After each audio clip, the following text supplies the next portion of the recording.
ஆட்சி அமைப்பதற்கு சிலருக்கு சில தொகுதிகள் தேவைப்படும், சில எண்ணிக்கை தேவைப்படும். அப்படி ஒரு நிலை உருவாகும் போது நான் சட்டமன்றத்தில் இருக்க வேண்டும் என்று விரும்புகிறேன். அதனால் காட்டுமன்னார் கோவிலில் நான் போட்டியிடப் போகிறேன் என்ற முடிவை தேர்தலுக்கு முன்பே சொன்னேன். ஏன் போட்டியிடல அப்படிங்கிறதுக்கு என்கிட்ட விளக்கம் கேட்கிறவன் எவனும் ஒரு ஆள் கூட அவர் போட்டியிடாமல் போனதற்கு எது காரணம் என்று திமுகவிடம் யாரும் கேட்கவில்லை. திமுக தலைவர்கிட்ட கேட்க வேண்டியதானே? பத்திரிகையாளர்கிட்ட பார்த்து நான் கேட்கிறேன், யாராவது ஏன் திருமாவளவன் காட்டுமன்னார் கோவிலில் போட்டியிட விரும்பிய நிலையில் அவரை போட்டியிட வேண்டாம் என்று சொன்னதற்கு ஏதாவது காரணம் இருக்கிறதா என்று திமுக தலைவரிடத்திலோ அல்லது அந்த கட்சியில் உள்ள மூத்த தலைவரிடத்திலோ இதுவரையில் எந்த ஊடகவியலாளராவது கேள்வி எழுப்பியிருக்கிறார்களா?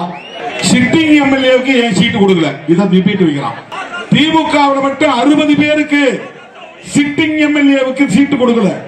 யாராவது போய் திமுகவில் நீங்க எங்க 60 பேருக்கு சீட்டு கொடுக்காம விட்டீங்க அப்படின்னு கேள்வி கேட்டிருக்காங்களா? இந்த கட்சிக்கு எப்படிப்பட்ட வாய்ப்புகளை எப்படிப்பட்ட வேட்பாளர்களுக்கு தர வேண்டும் என்று முடிவெடுக்கிற அதிகாரம் ஒரு தலைவருக்கு இருந்தால்தான் அந்த தலைவரால் சுதந்திரமாக திட்டமிட முடியும், இயக்கத்தை அடுத்த கட்டத்தை நோக்கி நகர்த்த முடியும். ஆனால் இந்த நாள் வரையில் கட்சி உடையும் போது அவங்க வெளியே போக போறாங்க, இவங்க கட்சியை புது கட்சி தொடங்க போறாங்க. அதிமுகவிலிருந்து 6 பேர் வெளியே வந்திருக்கிறார்கள். அந்த அளவுக்கு அங்கே உட்கட்சி முரண்கள் இருக்கின்றன. அதிமுகவை பற்றி எவரும் பேசவில்லை.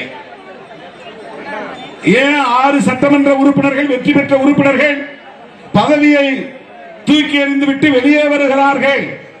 அப்படி என்ன உள்ளே நடக்கிறது?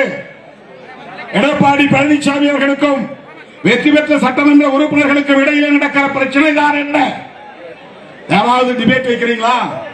கேள்வி எழுப்புறீங்களா?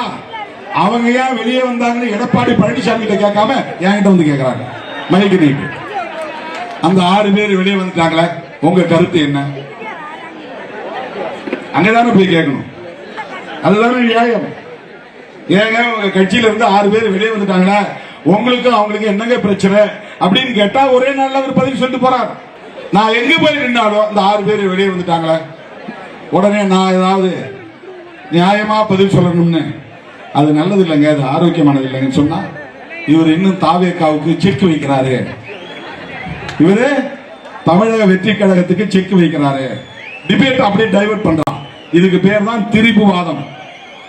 பிரச்சனையை திசை திருப்புவது, உண்மையை மறைத்து பேசுவது, பிரச்சனை இல்லாத பிரச்சனையை பேசுவது. உண்மையிலே அதிமுகவில் தான் போய் கேட்க வேண்டும். ஏன் வெற்றி பெற்றவர்கள் ராஜினாமா பண்ணணும்? திரும்ப திரும்ப நம்ம இடத்திலே கேட்கிறார்கள். அல்லது தாவேகா தலைவர்கிட்ட போய் கேட்கணும். உங்க மேல மாதிரி குற்றச்சாட்டு சொல்றாங்களே, நீங்க சொல்லித்தான் மறைமுகமா அவங்களை வெளியேறுவதற்கு ஊக்கம் கொடுப்பதாக சொல்லுகிறார்களே, இது உண்மையா? முடிந்தா முதலமைச்சர்கிட்ட கேளுங்க. அதுதானே நியாயம்.